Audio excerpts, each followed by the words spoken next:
Need to fix Instagram stories not showing up for others? Then in today's video, I'm gonna show you the step-by-step process on how you can easily fix it. So you might be in the position where you put one of the story on your Instagram, but it's not showing up to any of the people. Sometimes it might be because you have hide the specific people from viewing your story.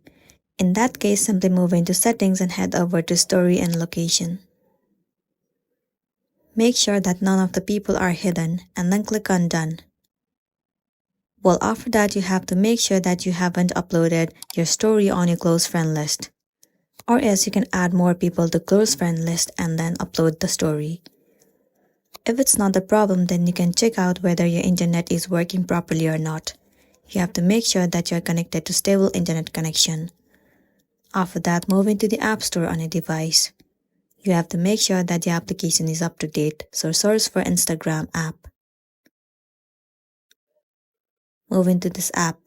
You have to make sure that the application is up to date.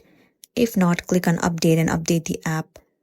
Once the application is up to date, now move into the settings of a device. Inside settings, head over to general. And then move into iPhone storage. In this page, search for the application Instagram. And then click on Offload app. Once again, tap on Offload app. It will clear the cache on the storage of the application. It should also fix the issue that you have been facing, and then you'll be good to go. So that's the end of the video. If this video helped you, give it a like and check out our next tutorial. Thank you.